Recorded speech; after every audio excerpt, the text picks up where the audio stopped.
मेरा नाम डॉक्टर सुरभि सक्सेना है। मैं बाय प्रोफेशन पैथोलॉजिस्ट हूँ, लेकिन हेल्थ के कुछ चैलेंजेस जो मेरे साथ रहे और मैं लोगों के साथ देखती हूँ इतने साल से, मेरे जो ऑब्जर्वेशन है वहां पे मुझे ये समझ में आता है कि हम लोगों को, मुझे कम से कम समझ में आया कि हेल्थ इंपॉर्टेंट है, लेकिन वो देर से समझ में आया। शायद थोड़ा जल्दी समझ में आ जाता तो इससे बेहतर हेल्थ हो सकती थी।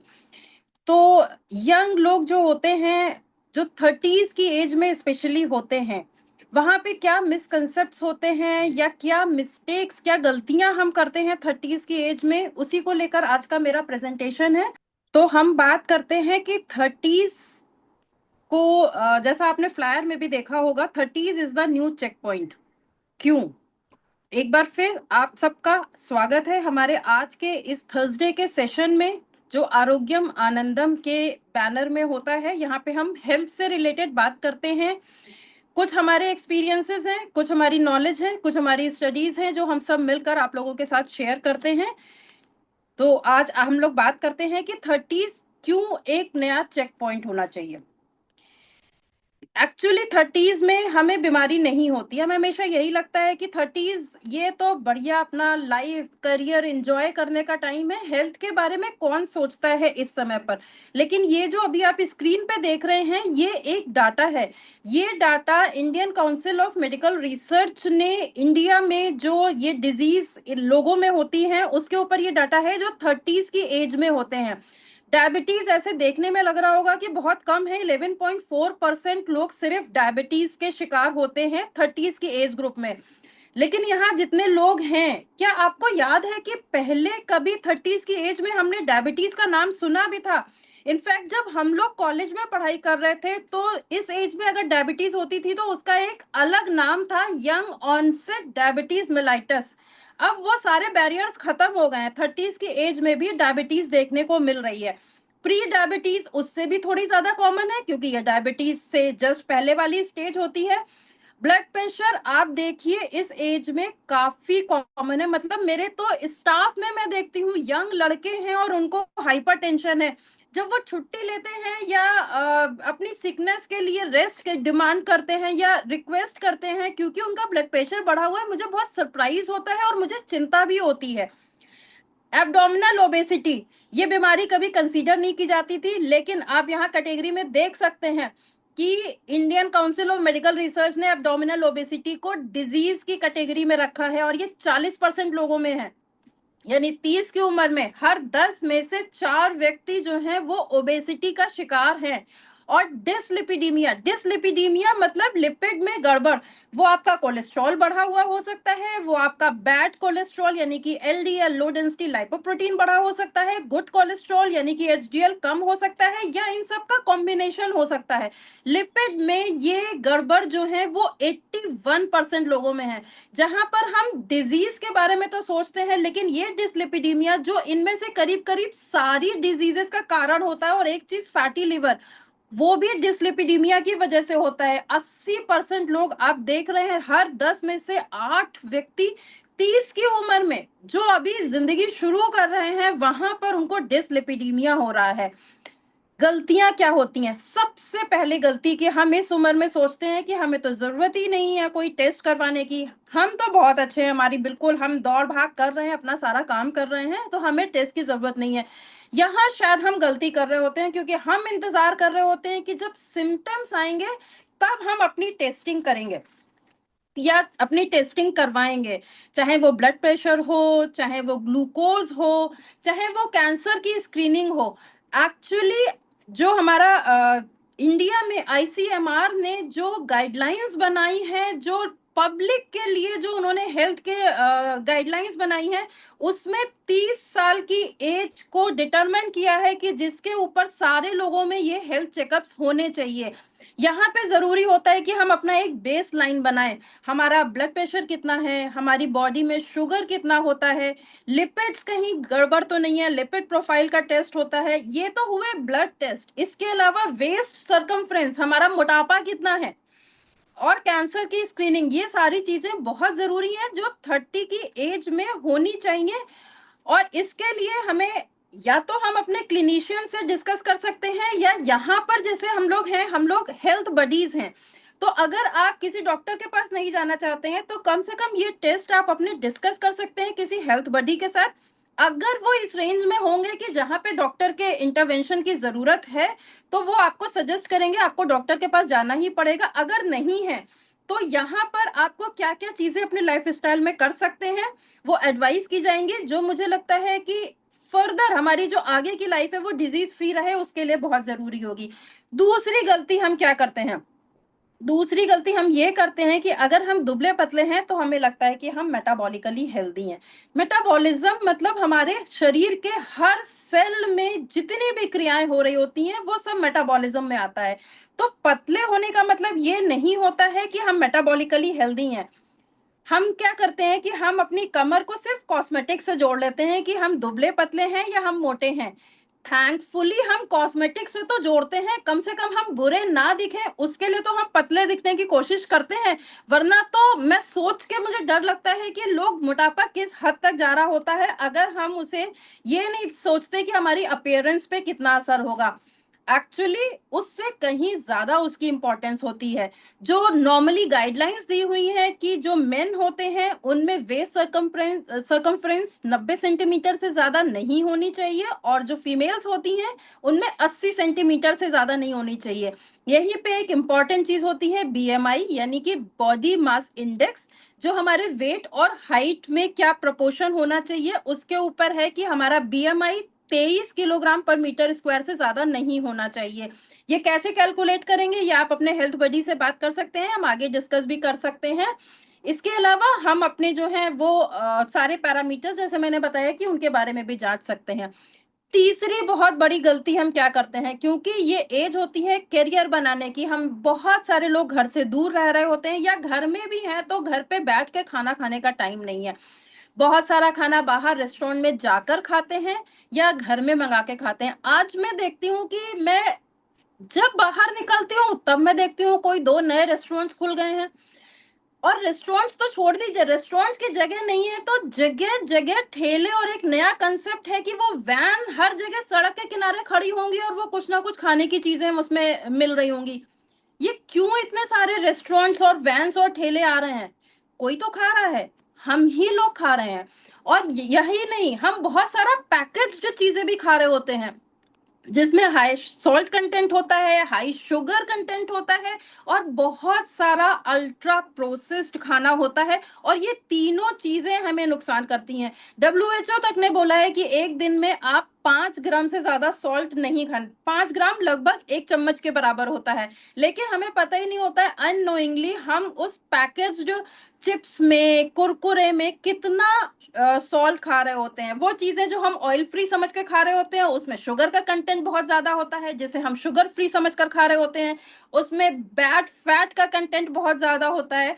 जरूरत जहां पर है कि हम अपने घर के खाने को, वेजिटेबल्स को, प्रोटीन को, दालों को, होल ग्रेन्स को, इन सबको इंपॉर्टेंस दें, वहां पर हम अल्ट्रा प्रोसेस्ड बाजार का खाना खा रहे होते हैं। बहुत सारी शुगरी ड्रिंक्स हम ले रहे होंगे। आपने कितने लोगों को सुना होगा कि हम बहुत हेल्दी चीजें लेते हैं, हम कोई भी खराब ड्रिंक नहीं लेते, हम जूसेस पीते हैं। जूस तो एक्चुअली फ्रेश फ्रूट का निकाला हुआ भी हेल्दी नहीं होता है। फ्रूट्स हेल्दी होते हैं लेकिन जूस हेल्दी नहीं होता है, ये याद रखिएगा। और 95% लोग उस जूस की बात कर रहे होते हैं जो पैकेज्ड होता है, जिसमें कि चीनी का घोल और फ्लेवर्स के अलावा कुछ भी नहीं होता है। तो ये हमारी हेल्थ के लिए बहुत नुकसान करते हैं। इसके अलावा चौथी गलती क्या होती है, चौथी गलती जो हम कर रहे होते हैं वो ये कि हम खुद बिजी होने को हम एक्टिव होना समझ लेते हैं। ये एक मिसकंसेप्ट हमने बना रखा होता है। अभी कल परसों में एक टॉक सुन रही थी, उसमें वो बहुत अच्छी बात बोल रही थी कि आप सुनिए, बहुत सारे लोग ये कहते होंगे कि मैं तो इतना बिजी हूं कि मुझे दम मारने की फुर्सत नहीं। और जो भी लोग ये कहते हैं कि मैं इतना बिजी हूं, दम मारने की फुर्सत नहीं है, वो सब ये बात जब कहते हैं तो वो बहुत प्राउड फील करते हैं। उन्हें पता नहीं होता है कि जिस बात में वो प्राउड फील कर रहे हैं वो उनको बर्नआउट की तरफ ले जा रहा है। और ये बात बिल्कुल सही है। हम पूरे हफ्ते काम करते हैं, 8 घंटे की हमारी नौकरी है और उससे एक्स्ट्रा काम, अब तो सरकारी नौकरी में भी 8 घंटे की ड्यूटी का मतलब 8 घंटे नहीं, आपको एक्स्ट्रा काम करना ही पड़ेगा। आप उसके अलावा प्राइवेट तो छोड़ ही दीजिए, अगर कानपुर में हम आने जाने को 1 घंटा भी मान लें तो वो भी हम बैठे ही रहते हैं, हम कार में बैठे हों, बाइक में बैठे हों, ऑटो में बैठे हों या ई रिक्शा में बैठे हों। लेकिन हम ये पूरे हफ्ते जब काम करते हैं तो वीकेंड पे सोचते हैं कि हम वीकेंड पे बहुत सारी एक्सरसाइज कर लेंगे और हम अपने आप को खुद को फिट रखेंगे।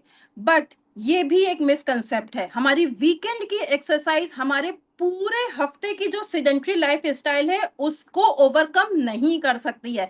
डब्ल्यूएचओ के गाइडलाइन के हिसाब से हर दिन हमें कम से कम 30 मिनट से 1 घंटे तक एक्टिव मॉडरेट एक्सरसाइज जरूर करनी चाहिए और कम से कम 2 दिन स्ट्रेंथ ट्रेनिंग जरूर करनी चाहिए।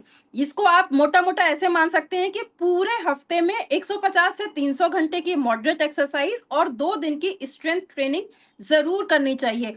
एक चीज हम और करते हैं कि जहां पर हम एक्टिविटी अपनी बहुत रिड्यूस रखते हैं, अगर हमने एक्सरसाइज कर भी ली तो हम चलते फिरते नहीं है, घर में काम नहीं करते हैं।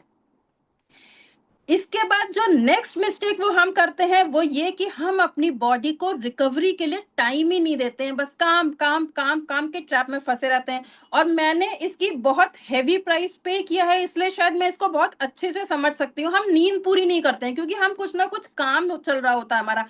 और क्यों नींद पूरी नहीं होती है, हमारा काम खत्म हो जाता है लेकिन उसके बाद हम लेट नाइट जो है फोन पे लगे हैं, हम स्क्रीन टाइम हमारा इतना ज्यादा है, टीवी देख रहे हैं, हम ऐसी बहुत सारी चीजें कर रहे होते हैं कि जिसकी वजह से हमारी नींद पूरी नहीं होती है।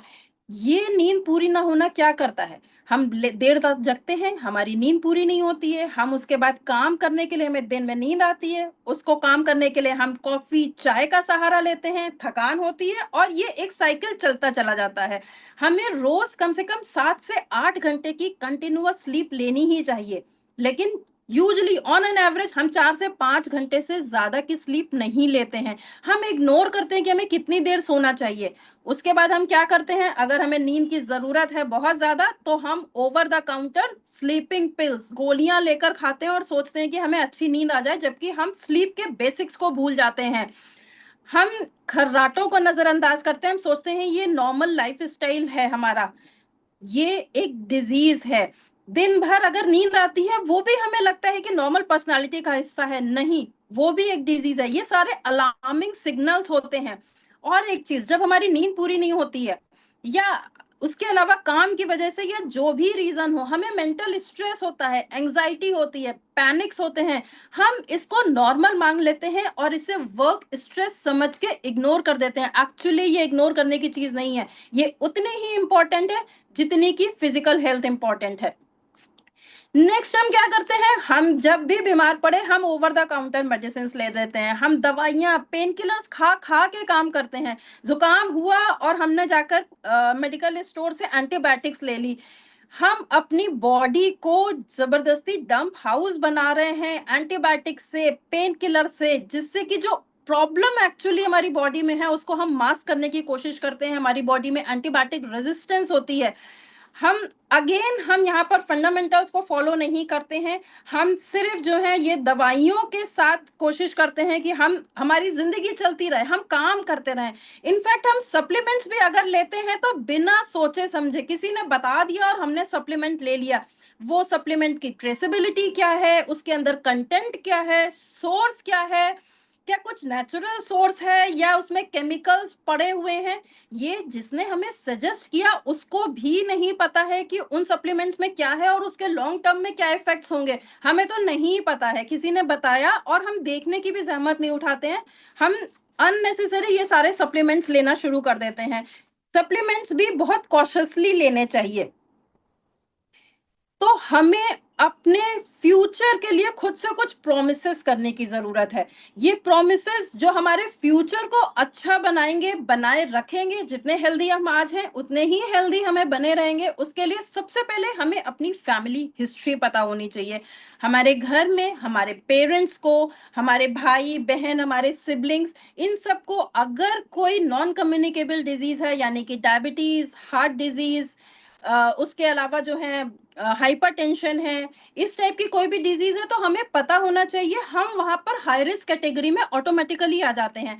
फिर हमें अपने नंबर्स पता होने चाहिए। अब नंबर्स कौन से होने चाहिए, मैं चाहूंगी कि ये नंबर्स आप नोट कर लीजिए, कौन से नंबर्स हमें पता होने चाहिए, ये बहुत इंपॉर्टेंट है। सबसे पहली चीज, हमें अपनी बॉडी के मेजरमेंट्स पता होने चाहिए। हमारी हाइट कितनी है, हमारा वेट कितना है, हमारी वेस्ट यानी हमारी कमर का नाप कितना है, हमारी हिप का नाप कितना है, हमारा मिड आर्म सर्कमफ्रेंस क्या है, और हमारा बीपी कितना है। ये सारी चीजें हमें पता होनी चाहिए। उसके अलावा हमें बॉडी कॉम्पोजिशन भी पता होना चाहिए, क्योंकि बाहर से जो दिख रहा है, कई बार हमारी बॉडी के अंदर जो चेंजेस होते हैं एबनॉर्मल, वो बाहर से नहीं समझ में आते हैं। हमारी बॉडी में टोटल बॉडी फैट कितना है, हमारा विसरल फैट यानी हमारे पेट में जो हमारे जितने भी ऑर्गन्स है, लिवर है, स्टमक, इंटेस्टाइन, इन सब के चारों ओर कितना फैट डिपॉजिट है, हमारा मसल मास कितना है, हमारा बॉडी मास इंडेक्स कितना है, हमारा बीएमआर कितना है, बेसल मेटाबॉलिक रेट कितना है, और हमारा बोन मैरो डेंसिटी क्या है। ये सारा बॉडी कॉम्पोजिशन का हिस्सा होता है, ये भी हमें पता चलना चाहिए, पता होना चाहिए अपने बारे में। उसके बाद ब्लड मार्कर्स जो बिल्कुल बेसिक हैं, हमें अपना सीबीसी पता होना चाहिए, हमारे ब्लड में शुगर कितना है, HbA1c जो अराउंड 2 से 3 महीने का ग्लूकोज, पिछले 2 से 3 महीने का ग्लूकोज बताता है एवरेज। उसके बाद लिपिड प्रोफाइल जरूर पता होना चाहिए, क्योंकि जैसा मैंने बताया डिसलिपिडीमिया बहुत लोगों में होता है। न्यूट्रिशनल डेफिशिएंसी अगेन बहुत कॉमन है, तो उसके लिए हमें vitamin D, vitamin B12, iron, इन सब के बारे में पता होना चाहिए। तो ये सारे ब्लड मार्कर्स हमें पता होने चाहिए, और इनके बारे में अगर आप डिटेल में जानना चाहते हैं तो जिसने आपको यहाँ पर बुलाया है, जो आपके हेल्थ बडी है, आप उनसे डिटेल में इनके बारे में जान सकते हैं, क्योंकि ये हर एक पैरामीटर बहुत इंपॉर्टेंट है। तीसरी चीज जो हमें जरूर करनी चाहिए और जिसे हर कोई कर सकता है, ईट होल फूड। हेल्दी प्लेट का कंसेप्ट जो है उसे हमें फॉलो करना ही चाहिए। वो हमारी चॉइस नहीं है, वो हमारी जरूरत है, वो हर किसी को करना है। जहां पर हमारे खाने में आधे फल या सब्जियां होने चाहिए, बाकी के खाने में हमारे आधा प्रोटीन होना चाहिए, कॉम्प्लेक्स कार्ब होना चाहिए। अगेन, हम घर में अपनी हेल्दी प्लेट कैसे डिजाइन कर सकते हैं, आप अपने हेल्थ बडी से पूछ सकते हैं। उसके बाद मूव डेली। ना सिर्फ एक्सरसाइज इंपॉर्टेंट है, रोज आधे घंटे से 1 घंटे की एक्सरसाइज इंपॉर्टेंट है, स्ट्रेंथ ट्रेनिंग हफ्ते में 2 दिन इंपॉर्टेंट है, लेकिन उससे और भी ज्यादा इंपॉर्टेंट है नीट। नीट यानी कि नॉन एक्सरसाइज एक्टिविटी थर्मोजेनेसिस, यानी हम घर में जो कुछ भी कर रहे होते हैं, हम ऑफिस में जो कुछ भी कर रहे होते हैं, हम पूरा टाइम टेबल पे तो नहीं बैठे रहते हैं, या घर पे आके हम सोफे से तो नहीं चिपक जाते हैं सामने टीवी खोलकर। तो हमें थोड़ी थोड़ी देर पर मूवमेंट करते रहना चाहिए, अपना काम अपने हाथ से चलने फिरने की आदत होनी चाहिए। ये भी एक्सरसाइज के जितना ही इंपॉर्टेंट है। पांचवी चीज, हमें अपनी स्लीप को प्रोटेक्ट करने की जरूरत है। हमें 7 से 8 घंटे की स्लीप लेनी जरूरी है। ये हमारी एफिशिएंसी को बढ़ाती है, ये हमारी फिजिकल हेल्थ को अच्छा रखती है, ये हमारी मेंटल हेल्थ को अच्छा रखती है। इसके लिए क्या क्या तरीके अपनाए जा सकते हैं, क्या क्या इंपॉर्टेंट चीजें हैं, आप अपने हेल्थ बडी से बात कर सकते हैं। और कोई भी बुरी आदतें, टोबैको लिखा है यहाँ पर, लेकिन टोबैको, अल्कोहल, इस टाइप की चीजें हमें नहीं लेनी चाहिए, क्योंकि ये इन द एंड हमारी हेल्थ को बुरी तरह से अफेक्ट करते हैं। तो ये 5-6 चीजें जो है हमें जरूर अपने आप से प्रॉमिस करने चाहिए, जिससे हमारा फ्यूचर अच्छा हो। क्योंकि 30 की एज में बीमारियां नहीं होती हैं, हम ये मान के चलते हैं कि 30 की एज एक हेल्दी एज होती है, इसमें बीमारियां नहीं होती हैं, लेकिन इस एज में बीमारियों को रोकथाम करना बहुत जरूरी होता है, बहुत इंपॉर्टेंट होता है, और पॉसिबल और इफेक्टिव भी होता है। क्यों होता है, क्योंकि एक बार जब बीमारी डेवलप हो जाती है, जब सिम्टम्स आने लगते हैं, तो ऑलरेडी हमारी बॉडी में मल्टीपल ऑर्गन्स में डैमेज शुरू हो चुका होता है। तो अगर हम नहीं चाहते हैं कि हमारी बॉडी के ऑर्गन्स में डैमेज हो, तो इस एज में हमें अपनी हेल्थ के लिए अपनी प्रॉपर प्रिकॉशंस और प्रॉपर लाइफस्टाइल को फॉलो करना ही चाहिए। और अगर हम लंबे समय तक अच्छी हेल्थ चाहते हैं, तो बहुत छोटे छोटे से डेली के डिसीजंस लेने होते हैं, बहुत छोटे छोटे से डेली के स्टेप्स हमें बढ़ाने होते हैं। एक एक कदम करके हम अपनी अच्छी हेल्थ को आने वाले समय में भी बनाए रख सकते हैं। Thank you.